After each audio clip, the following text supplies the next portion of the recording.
예외가 있다. 어느 경우에 부동산 경제 경매일 때는 원칙이 적용되잖아요. 원칙이 되면 소유권이 변동된 시점인데 강제 경매는 언제다? 매각대금 완납 시에. 원칙이 되면 강제 경매도 매각대금 완납 시를 기준으로 해서 건물 소유자와 토지 소유자의 동의세를 판단하는데 예외다. 어떻게 되냐? 첫 번째, 토지 또는 지상 건물의 소유권이 일단은 포인트는 강제 경매가 진행됐다는 전제입니다. 강제 경매일 때는 매수인에게 이전되는 경우에는 매수인이 소유권 취득하는 매각 대금의 완납 시간이라 언제? 강제 경매 개시 결정으로 압류의 효력이 발생할 때를 기준으로 소유자 동의성을 판단한다. 강제 경매 개시 결정은 제가 뭐라고 했죠? 압류의 효력이 있다.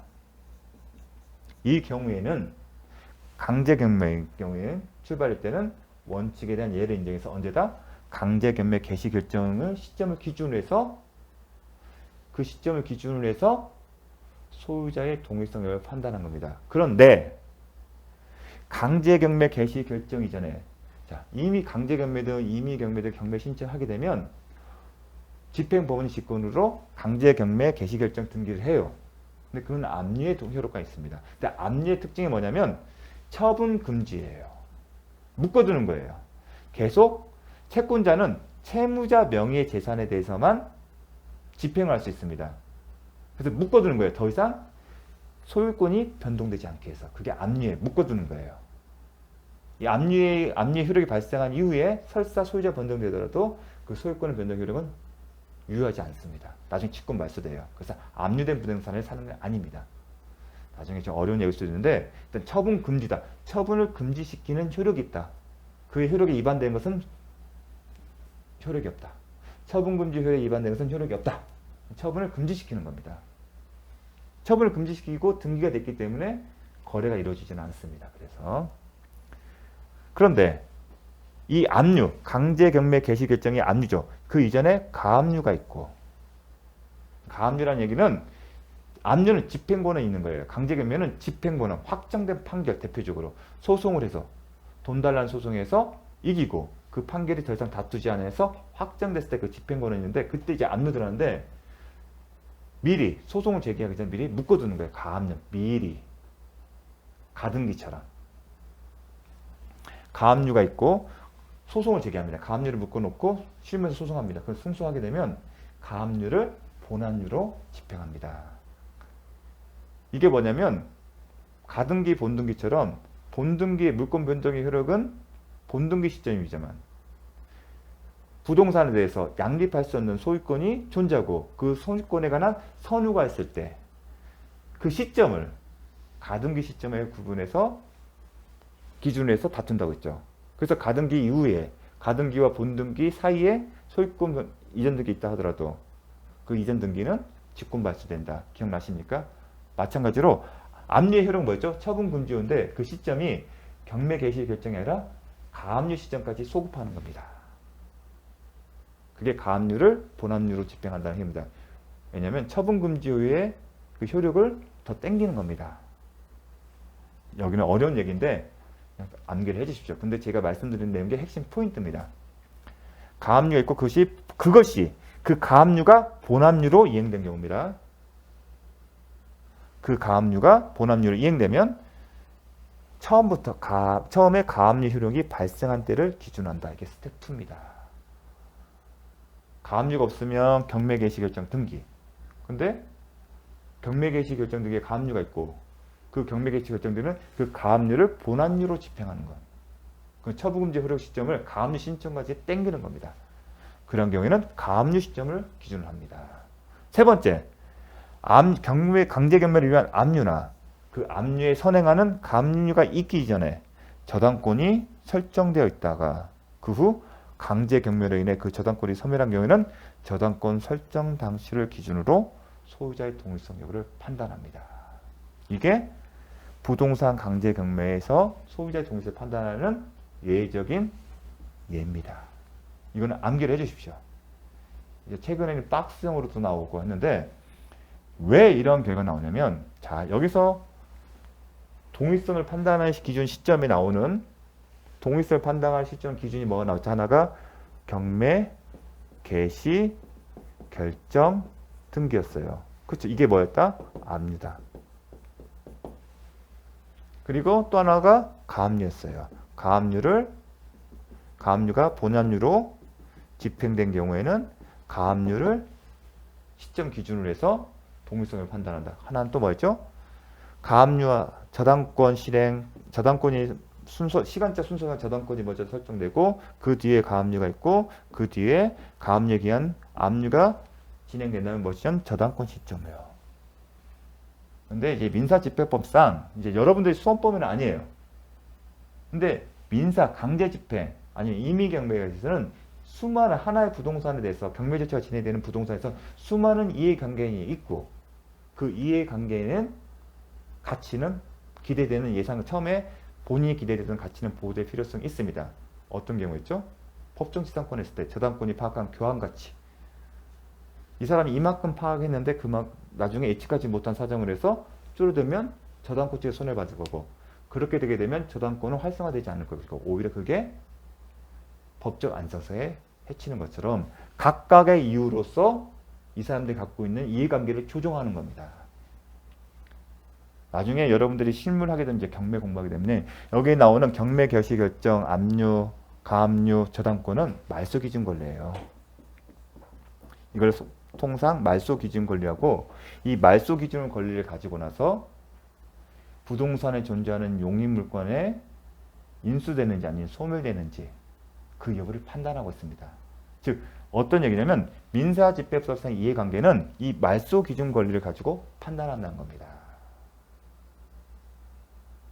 그래서 각각의 저당권자 같은 경우는 이 사람이 파악한 가압류나 압류가 없는 상태에서 저당권 설정했을 때 파악하는 가치가 컸어요. 그런데 나중에 예상치 못하게 근데 변동 시점, 원칙대로 하게 되면 법정지상권 생각된다. 그럼 저당권자가 파악한 교각 가치가 줄어들어요. 그러면 낙찰 대금이 적어진다는 거고 그러면 저당권자가 해서는 원금이 그만큼 적어집니다. 그럼 저당권자는 불측의 손해를 입게 되는 거예요. 그렇게 하나하나 따지는 그런 관점에서 하는 겁니다. 그건 설명하지 않겠습니다. 민사집행법에 갖고 있는 이해관계 조정이 이런 말소기준 권리를 갖고 하기 때문에 그렇습니다. 왜냐하면 낙찰자를 보호할 필요성이 있을 뿐만 아니라 마찬가지로 이런 압류나 가압류야 이 저당권자의 가치도 보호할 필요성이 있기 때문입니다. 그래서 이러한 관점들이 반영된 겁니다. 하나만 예를 들겠습니다. 자, 여러분 이해를 위해서 자, 토지가 있고요. 각이 있어요. 토지에 대해서 가압류가 있었어요. 당연히. 근데 그 이후에 토지에 대해서 가압류를 설정한 이후에 뭐가 있었다? 건물의 소유자가 변동이 됐어요. 지금 토지에 대해서 가압류. 토지의 채권자가 자신의 채권 확보를 위해서 을명의, 채무자 을명의 소재에 가압류를 했는데 그 이후에 을과 을이 됐어요. 그런데 가압류가 되면 대부분 집행권을 받게 되고 뭘 하게 된다? 저당권이라면 이렇게 가압류하지 않고 바로 임의경매를 신청을 해버립니다. 그런데 가압류라면 대부분 강제 경매입니다. 이 가압류 채권자가 을의 채권자가 채권에 있어요. 그럼 강제 경매예요. 경매 시험은 강제 경매예요. 강제 경매를 진행했어요. 그 결과 토지가 병이 낙찰을 받고 소유자 달려졌어요. 자, 원칙대로면 강제 경매 경우에 소유권 변동 시점 언제다? 병이 경락대금을 지급하는 시점이겠죠. 그 시점에 동일성 있어요, 없어요? 이 시점에 강제 경매에서 매각대금 납부한 시점에 소유자 동일성이 만약에 원칙대로 해서 매각대금 납부 시에 동일성을 판단한다. 을과 을이었네. 그렇게 되면 병에게 을의 건물 소유한 병토지에 위해 법정지상권이 성립돼요. 그렇죠. 원칙대로 하게 되면 법정지상권이 성립돼요. 근데 예외예요. 가압류가 있으면 어떻게 됐죠? 강제경매가 되면 경매, 개시, 결정이 등기가 있고 이게 압류예요. 근데 압류보다 선행되는 가압류가 있고 그 가압류가 압류로 집행이 된 거라면 어느 시점? 가압류 시점이에요. 가압류 시점에 보면 소유자가 동일해요, 아니에요? 아니잖아요. 그러면 이때는 법정지상권이 성립되지 않아요. 그런데 가압류에는 처분금지효가 있어요. 처분금지효 있어요. 즉 을의 소유권의 처분을 제한시키는 거예요. 처분하지 말라는 거예요. 그런데 원칙에 따르면 법정지상권이 되면 여기다가 법정지상권이 생기는 거예요. 근데 법정지상권을 설정하는 자체는 소유자가 법정지상권이 설정된 것은 처분에 해당돼요. 그렇게 되면 가압류 처분금지하려는데 법정지상권이 생겼다. 가압류권자의 기대를 해치는 거잖아요. 가압류권 처분금지 시켰어요. 뭐 아무것도 하지 말라는 거예요. 근데 법정지상권 인정하게 되는 것은 가압류 효력인 처분금지효에 반하게 되는 결과가 되는 거예요. 그럼 가압류권자가 예상합권과 다른 결과가 되는 겁니다. 즉 가압류권자에게 불측의 손해가 발생하는 겁니다. 근데 가압류권도 보호를 해줘야 합니다. 그리고 후속에 나타난 이해관계들은 가압류는 공시가 되기 때문에 예상할 수가 있습니다. 그래서 낙찰자에게는 예측 못한 손해가 아니라는 겁니다. 이런 이해관계인들은. 그래서 예외를 인정한 겁니다. 가압류권의 처분금지로. 이렇게 해서 설명이 되는 겁니다. 나오는 원칙들이 가압류의 처분금지의 출발점이 있는 겁니다. 이거는 이제 이해 차원에서 하는 거고요. 모르셔도 됩니다. 그냥 암기하셔야 합니다. 이거는요. 이거 이해를 한다는 자체가 무리입니다. 여러분이 이렇게 하려면 민법의 지식이 또 어느 정도 갖춰주고 민사집행법의 지식이 있어야 뿐만 아니라 이론적인 지식뿐만 아니라 실무적으로 해봐야만이 이게 와닿습니다. 그래서 요거는 스텝 1, 스텝 2, 스텝 3로 잘 기억해 주십시오. 여기를 벗어나지는 않았습니다. 최근에 2번 2회 이상 출제가 됐습니다. 박스형으로도 나오기도 했고요. 자, 지문은 하나 예를 들면 토지권 저당권 설정 후 토지 소유자가 A 건물을 신축하여 소유함. 그런데 그렇죠.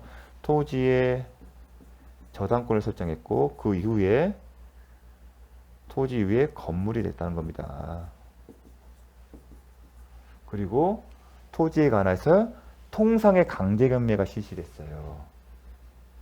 만약 민법 366조라면 이 저당권이 실행이 된 거라면 함정입니다. 저당권이 실행되면 저당권 설정 당시에 건물이 존재하지 않기 때문에 성립이 안 되겠죠. 지금은 저당권이 아닌 다른 집행권으로 해서 강제경매를 했다. 그래서 제3자가 즉 토지를 잃게 됐어요. 그러면 강제경매일 때는 소유권 변경 시점 원칙적으로 매각되는 납부예요. 매각되는 납부 시점은 각각 토지와 건물 소유자가 같았어요. 그럼 원칙대로 하게 되면 성립이 돼요. 법정지상권이 성립돼요. 그럼 그렇게 되면 뭐가 되다? 저당권자 파악하는 교환가치는 법정지상권이 없을 때 교환가치가 더 컸겠죠. 근데 만약에 이게 법정지상권 성립되면 저당권자가 파악한 가치는 더 작아질 수밖에 없습니다. 불측의 손해가 발생하는 겁니다. 그래서 저당권 시점을 기준으로 판단하는 겁니다. 저당권자의 가치, 파악한 교환가치를 유지시키기 위해서, 즉 불측의 손해를 방지하기 위해서. 그 경우에는 간습상의 법정 조치하지 못한다. 갑은 자 이게 A네요. 여기서는 A였죠. 제가 그 얘기입니다. 참조 민사집행법 91조는 되게 상당히 중요합니다. 수험과 상관없는데 나중에 중개신문 할 때 상당히 중요한 얘기입니다. 그런데 이 내용 중에 일부는 좀 아실 필요가 있기 때문에 제가 수험법에 들어가지 않아도 언급하겠습니다. 모든 저당권은 매각으로 소멸한다. 그러니까 저당권은 경매 절차가 진행되면 깨끗해진다는 얘기가 이것 때문입니다. 선을 따지지 않고 무조건 저당권 의무를 갖고 있으면 다 소멸돼요. 그걸 기억하십시오. 근데 지상권, 지역권, 전세권 및 등기대 임차권은 이게 뭐죠? 토지의 사용권이에요. 이거를 한마디로 용접하면 토지 사용권. 이 토지 사용권의 운명은 어떻게 될까? 뭐와 비교한다? 저당권과 압류와 가압류 채권에 대항할 수 없는 경우. 즉, 이 대항 여부는 어떻게 판단하면 시간적 선우예요. 이런 토지 사용권이 저당권이나 압류나 가압류 채권 뒤에 있으면 소멸되는 거고, 이 토지 사용권 앞에 이러한 말소기준 권리죠. 아까 얘기했죠. 말소기준 권리. 말소기준 권리가 없으면 토지 사용권 계속 살아남는 거고, 낙찰자는 이 토지 사용권을 계속 끌어안고 있어야 하는 겁니다. 어떻게 했죠?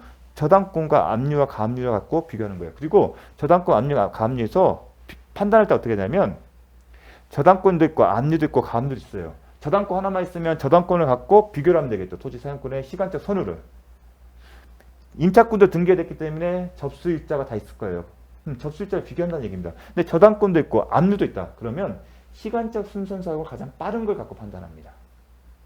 저당권도 있고 압류도 있고 가압류도 있다. 그러면 이 셋 중에서 시간적 말소 기준 권리중 시간적 순서가 빠른 것을 가지고 토지 사용권의 순서를 따지는 겁니다. 앞이냐 오냐 이렇게 한다는 거. 삼양의 경우 외의, 즉 대항할 수 있는 경우에는 매수인이 낙찰자가 인수하는 거다. 이게 미사 집합에서 나오는 이해관계 조절하는 방법이에요. 여기서 가지고서 다른 것들 응용을 하는 겁니다. 그래서 그리고 유축권은 인수하는 거고요. 서로 따지지 않고. 하지만 나중에 배울 겁니다. 제약을 합니다. 자, 전세권의 경우에는 예외가 있는데 여기까지 시험이 나오지 않기 때문에 하겠습니다. 이게 민사집행법에 나와서는 이해관계 방법인데 여기에서 응용이 된 거예요. 앞에는. 마찬가지로 이렇게 하는 이유도 저당권이나 압류나 가압류 갖고 있는 효력을 가지고 이해관계를 조정한 겁니다. 기억할 것은 비교를 할 때 저당권, 압류채권, 가압류채권 다 찾아요. 등기부를 보고. 다 등기부 기준. 등기부에 대해서 순서대로 기재를 합니다. 그리고 가장 빠른 것을 기준으로 판단합니다. 그래서 아까 압류가 있으면 경매 개시 결정이 있으면 시점하고 경매 개시 결정 등기 앞에 가압류가 있으면 가압류를 기준으로 판단했고 가압류, 압류 앞에 저당권이 있으면 가장 빠른 저당권을 본 것처럼 여기도 그런 순서로 가는 겁니다. 시간적 순서가 말소 기준 권리 중, 그 말소 기준 권리 중에서 가장 빠른 걸 가지고 토지 사용권의 시간적 선호를 따진다. 그 전이냐 후에 따라서 대항력이 있다 없다. 그렇게 접근합니다. 왜 이렇게 제가 강조를 하냐면 주택임대처법의 대항력 문제가 또다시 나오기 때문에 그렇습니다. 그래서 그때 가서 딱 갑자기 이 얘기를 하게 되면 이게 뭐지 하고 싶을 텐데 그때를 대비해서 다시 한번 설명드립니다. 그럴 때 이해는 쉽지 않겠지만 제가 말씀드린 포인트가 이해 포인트입니다. 자, 넘어가겠습니다. 자, 매매 기타의 원인으로 소유자 있고 여기 있죠. 매매 증여, 공유물 분할, 강제 경락, 경매 있다.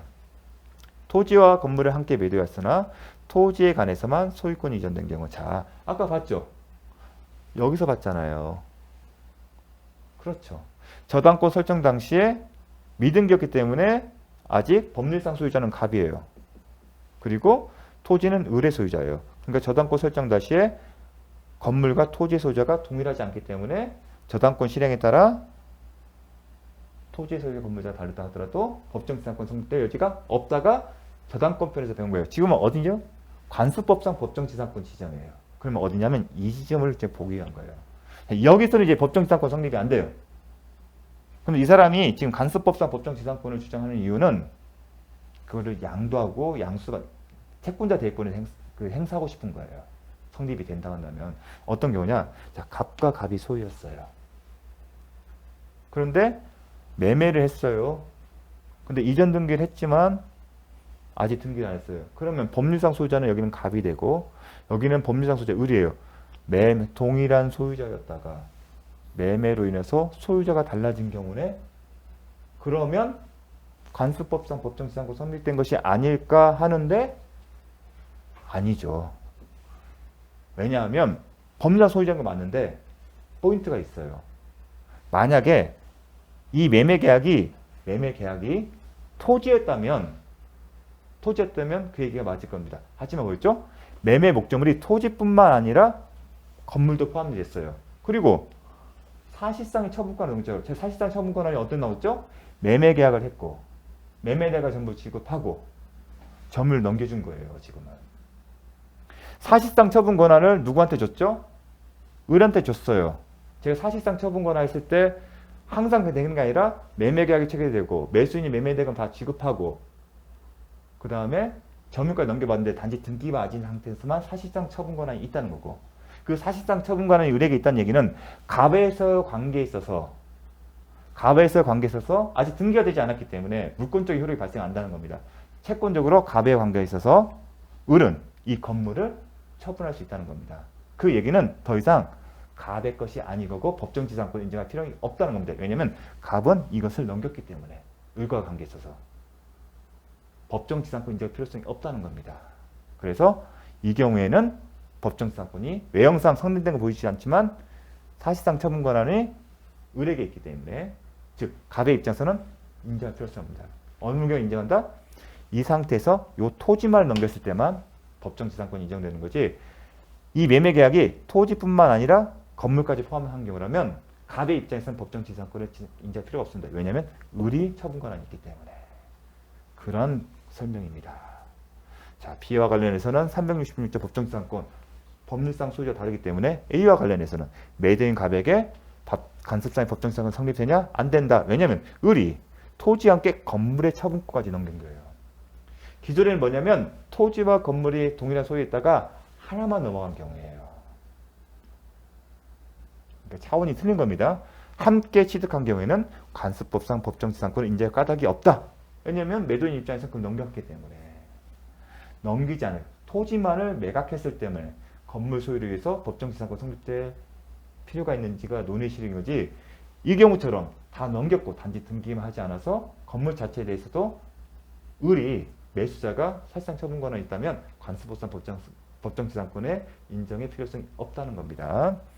그래서 매도인 간에게 관습상의 법정지상을 인정할 이유가 없다. 갑 소유의 대지와 건물 모두 이게 포인트예요. 모두 을에게 매도하였으나 대지에 관해서만 소유권 이전 등기가 경료되고 건물에 대해서 안 된 경우에는 갑과 의사의 관습법상 법정지상권이 인정된다? 아니다. 그러니까 모두예요. 모두 됐지만 건물에 대해서만 등기 안 하고 토지에 대해서 한 경우입니다.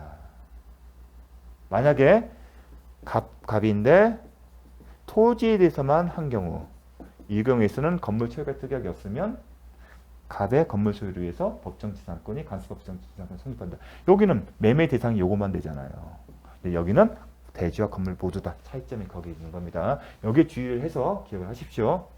다음 당사자 사이에 건물 철거한다는 특약 아니면 다른 약정이 없어야겠죠. 철거 특약이 있으면 관습법상 법정지상권 인정할 필요가 없죠. 이건 철거된 운명이기 때문에. 아니면 별도로 토지 사용에 관한 약정이 있으면 그 약정 우선시한다. 이미 배웠습니다. 자, 시험 출제는 토지와 건물 소유자가 건물만을 매도하여 자, 건물만 매도하죠. 건물만 매도하기 때문에 관습법상 법정지상권이 문제될 수 있습니다. 그에 관한 소유권 이전 등기를 맞춰주면 매수인과 그 건물 소유를 위하여 대지 간의 임대차격 소지 사용에서 별도 약정을 체결했다. 그 경우에는 약정이 우선된다. 약정이 우선되기 때문에 관습법상 법정지상권이 인정될 필요가 없다. 딱히 나와야 합니다. 관습법상 법정지상권을 취득하지 못한다. 맞다. 왜냐하면 약정이 있으니까. 관습법상 법정지상권은 당사자의 의사를 추적하는 겁니다. 등기 문제. 당연히 관습법이라는 법 규정에 의해서 취득하기 때문에 등기 없이 취득한다. 따라서 취득 당시 소유자뿐만 아니라 토지의 전득자. 취득한 이후에 토지 소유자가 변동되더라도 그 물고 등기하지 않은 상태에서도 법정지상권을 새로운 토지 소유자에게 주장할 수 있다. 어떤 측면인지 알겠죠? 법정지상권 취득한 이후에 법정지상권이 취득한 이후에 건물의 소유권을 넘겨주는 게 아니라 그 상태에서 토지의 소유자가 변동되는 거죠. 측면이 다릅니다. 자, 제3자에게 법정지상권을 처분하려면 어떻게 한다? 187조 단서에서 먼저 등기한다. 하지만 배웠습니다. 건물을 매각하는 건데 건물 자체가 양도, 법률행위에 의한 경우에는 건물의 소유권은 등기를 해야만이 이전 등기 효력이 발생하고 따라서 종된 권리인 지상권 또한 등기를 해야만이 건물 양수에게 법정지상권 이전의 효력이 발생한다. 그 얘기를 한 거죠. 다만 경매일 경우에는 건물 자체 소유권을 등기 없이도 즉 매각된 걸 완납하면 소유권 취득하기 때문에 종된 권리인 지상권 또한 별도의 등기 없이도 취득한다. 이미 배웠습니다. 법정지상권에서 366조에. 같은 내용입니다. 법정지상권을 취득한 건물 소유자가 지상권의 설정 등기를 함이 없이 건물을 양도한 경우 법정지상권을 양수한 건물 양수인은 그에 관하여 등기를 하지 않았다 하더라도 양도인의 지상권 갱신 청구권을 대행사시다. 자, 지상권이 지금 건물을 양도했어요. 그러면 법률행위가 따른 거예요. 그러면 등기를 해야 돼요. 그럼 법정지상권도 건물 양도인으로부터 이전 등기를 받아야만이 행사할 수 있는데 그 미등기 상태에서 건물 양수인은 건물 양도인의 지상권 갱신 청구권을 대행할 수 있습니다. 어떤 상황이냐면 아직 미등기 상태에서 존속기간이 만료된 경우입니다. 그런데 건물 양도인은 행사할 여지가 없겠죠. 이미 자기 손을 떠났다고 생각하기 때문에. 그래서 대행사함으로써 건물 양수인을 보호하게 합니다. 이거는 그냥 암기를 해주십시오. 자, 자주 출제되는 질문은 아니기 때문에 그렇습니다. 자, 마지막으로 기출 보도록 하겠습니다. 이 부분은 여기까지 하고 나중에 이제 여 파트 하게 되면 이제 간수법상 법정시설 끝나는데 복수 차원에서 다시 한번 보도록 하겠습니다. 이거 끝나면 분무기지권 넘어갑니다. 그렇게 되면 이제 지상권 파트는 마무리가 됩니다. 자, 좀 지상권 파트가 되게 중요하고 내용이 쉽지는 않습니다. 하지만 한 번에 이해할 수 없는 내용들입니다. 하지만 제가 언급한 그 포인트들이 향후에 공부를 하면서 이해의 지름길입니다. 그래서 제가 했던 얘기들을 잘 반복하시고 특히 그림 같은 거 직접 해보십시오. 그렇게 하면서 잘 정리하고 기억하시기를 부탁드리겠습니다. 수고 많으셨습니다.